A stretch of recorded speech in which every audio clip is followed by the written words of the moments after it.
to support clinicians in anti-racist communication and trust building. The Presence 5 for Racial Justice is an emerging framework intended to support Black patients in getting great care. Presence 5 for Racial Justice incorporates human-centered design and community-based participatory research with input from patients, clinicians, previous literature, and non-medical professionals. In this module, we will be focusing specifically on anti-Black racism to provide strategies that target the unique experiences of racism affecting Black patients. However, our hope is that these strategies are generalizable to a diverse group of patients. The Emergent Presence 5 for Racial Justice, P5RJ, practices include 1. Prepare with intention by reflecting on identity, bias, and power dynamics. 2. Listen intently and completely without interruption, and listen deeply for the potential impact of anti-Black racism on patient health. 3. Agree on what matters most by having explicit conversations about patient goals, treatment comfort and consent, and referral planning. 4. Connect with the patient's story, acknowledging socioeconomic factors influencing patient health and focusing on positive efforts. And 5. Explore emotional cues by noticing and naming patient emotions, and considering how experiences with racism might influence emotions. In alignment with community-based research, this CME was developed by a community advisory board of Black patients and clinicians who treat Black patients. The following scenario was developed by those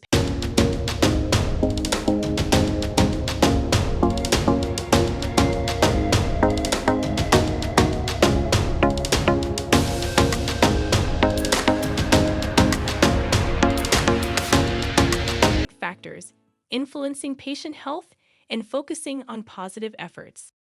You are in the exam room with your patient. You perceive that she seems to be tired. Consider how perceptions of race might lead to premature closure and diagnostic error in Black patients. I see you've been fatigued and had a lack of energy lately. Can you tell me more about how you've been feeling? It all started a few months ago. I just don't have any energy to do things I normally enjoy, like going to the gym. I've felt disinterested, and it's hard to even get organized to go to the gym because my brain feels slow. I can't concentrate or remember things. Well, I'm glad that you came in to see a doctor. The fatigue and concentration difficulties you're describing might be signs of various conditions. I see you were prescribed antidepressants at your previous visit. Did you notice improvement with that medication? No, I'm still feeling the same way even with the antidepressants. When I told my previous doctor that I was feeling tired, she assumed I was depressed without even asking more questions. I never really felt like I was depressed. I've felt constipated and noticed my skin is dry and that I've gained some weight, but I don't know what all of this could mean. That sounds like a really difficult experience. Thank you for sharing that with me. Can you tell me about any recent events in your life that may have impacted your fatigue? Honestly, things have been going really well for me lately. I am loving my job and I recently got married. There is nothing that would explain why I am so tired. I see. Thank you for trying the antidepressants and not giving up when they didn't seem to work. Let's run some tests to figure out what could be going on. Consider what you might say to the patient to help rebuild her trust. A few days later, this patient returns to your clinic. Hello again. Last time we ran several tests, including a blood test to check your thyroid hormone levels. These tests revealed that you have severe hypothyroidism. Is that why I've felt so tired recently? Yes, hypothyroidism, that is low thyroid hormones, would explain your fatigue and even the constipation, weight gain, and dry skin you mentioned last time. Luckily, there are easy treatments that will help you to start feeling better. Great, I'm so ready to stop feeling this way. Consider what could have been done differently, or if anything was missing.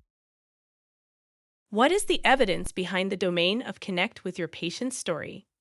Eliminating language that demonstrates preconceptions about minority racial groups can lead to improved documentation, history taking, and understanding of patients of color through the context of health disparities and historically discriminatory policies.